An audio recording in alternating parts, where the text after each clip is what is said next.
Hi అండి, నమస్తే. Welcome to our channel. ఈరోజు వీడియోలో చాలా క్రిస్పీగా టేస్టీగా ఉండే చెక్కల్ని బియ్యం పిండితో ఎలా ప్రిపేర్ చేయాలో చూపిస్తానండి. మనం రేషన్ బియ్యంతోనే ఈ చెక్కలు అనేది ప్రిపేర్ చేశాను. ప్రతి చెక్క కూడా చాలా కరకరలాడుతూ చాలా బాగా వచ్చాయి. ఈ చెక్కలు ఎలా ప్రిపేర్ చేయాలనేది, ఎక్కువ క్వాంటిటీలో ఎలా ప్రిపేర్ చేయాలనేది ఈ వీడియోలో చూపిస్తాను. పదండి. ఫస్ట్ నేను 2 కేజీల బియ్యాన్ని అయితే పిండి పట్టించానండి. రేషన్ బియ్యాన్ని 4-5 సార్లు బాగా కడిగి ఎండబెట్టి పిండి అయితే పట్టించాను. ఆ పిండిని ఒక బౌల్లో వేసుకున్నానండి. ఆ పిండిని అంతా ఒక బౌల్లో వేసుకున్న తర్వాత ఒక గిద్ద పెసరపప్పుని 1 గంట పాటు నానబెట్టి వేసుకున్నాను.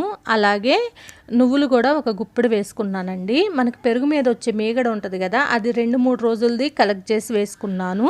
ఈ మీగడ వేయడం వల్ల చెక్కలు అనేది క్రిస్పీగా చాలా టేస్టీగా వస్తాయండి.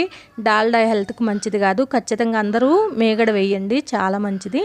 ఆ తర్వాత 50 గ్రాముల పచ్చిమిర్చిని, రుచికి సరిపడా కల్లుప్పు, జీలకర్ర, కరివేపాకు అండ్ 4-5 ఎల్లుల్లి రెబ్బలు, ఇవన్నీ కూడా మిక్సీ బట్టి వేసి పిండిలో బాగా కలిసేటట్టు కలుపుకోవాలి. పచ్చిమిర్చి వాడుతున్నానండి నేను కారానికి. మీకు ఇష్టమైతే కారమే వేసుకోవచ్చు. పచ్చిమిర్చి వేయడం వల్ల చెక్కలు అనేది కలర్ బాగుంటాయి, ఎర్రగా లేకుండా. అలాగే 1 స్పూన్ పసుపు కూడా వేసుకొని పిండి మొత్తం కలిసేటట్టు బాగా కలుపుకొని ఒకసారి ఉప్పు అయితే చెక్ చేసుకోండి. ఉప్పు కారం చెక్ చేసుకొని సరిపోతే ఇప్పుడే వేసుకోండి. తర్వాత మనం నీళ్ళతో కలిపిన తర్వాత కలవదండి ఉప్పు అనేది. అలా చెక్ చేసుకున్న తర్వాత మనం కొంచెం నీళ్ళు వేసుకొని బాగా పిండిని అయితే కలుపుకోండి. నీళ్ళు అనేది గోరువెచ్చని నీళ్ళతో కలుపుకోండి.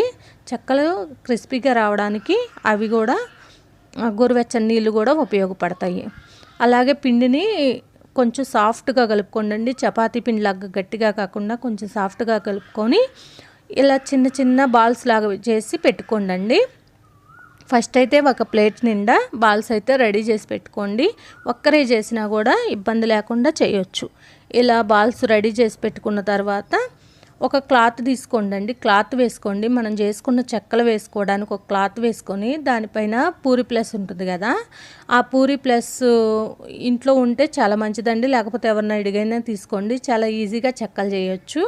ఆ పూరి ప్లస్ మీద డిమార్ట్లో అలా మన సరుకులు కవర్ వస్తుంది కదా, ఆ కవర్ని కట్ చేసి వేసుకొని ఆ కవర్కి కొంచెం ఆయిల్ రాసుకోండి.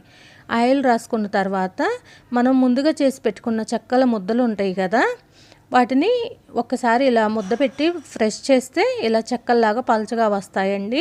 మామూలు గిన్నె పెట్టి అలా వత్తొచ్చండి, కాకపోతే అది లేట్ అయిద్ది, ఒక్కరు చేసుకోవడం అనేది అవ్వదు. ఇలా పూరి ప్లస్తో చేసుకుంటే కనుక చాలా బాగుంటుంది. ఇంట్లో పిల్లలు అది ఉంటారు కదా, వాళ్ళని వంటలు చేసి ఇవ్వమనండి. ఒక్కరైనా ఈ చెక్కలు అనేది ఈజీగా ప్రిపేర్ చేసుకోవచ్చు. ఇలా మనకి వాయికి ఎన్ని కావాలన్నీ చెక్కల్ని ఇలా ప్రిపేర్ చేసుకొని క్లాత్ మీద వేసుకోవాలి. ఆ తర్వాత డీప్ ఫ్రైకి సరిపడా ఆయిల్ పెట్టుకొని ఆయిల్ బాగా హీట్ అయిన తర్వాత ఈ చెక్కలు అనేది ఆయిల్లో వేసుకోవాలండి. మనం ముందే ప్రిపేర్ చేసుకున్న చెక్కల్ని చూసారు కదా, నేను వీడియోలో చూపిస్తున్న విధంగా వేసుకోండి. ఈ చెక్కలు ఒకవైపు వేగిన తర్వాత ఇంకో వైపుకి టర్న్ చేసి కాల్చుకోండి. మనము కారం వేస్తే చెక్కలు అనేది ఎర్రగా వస్తాయండి, చూడటానికి అంత బాగుండదు, టేస్ట్ కూడా అంత బాగుండదండి. ఇలా పచ్చిమిర్చి, జీలకర్ర, కరివేపాకు పేస్ట్ వేసి వేయండి, చాలా టేస్టీగా ఉంటుంది. 2 కేజీల బియ్యం పిండికి నేనైతే 50 గ్రాముల పచ్చిమిర్చి అయితే తీసుకున్నాను.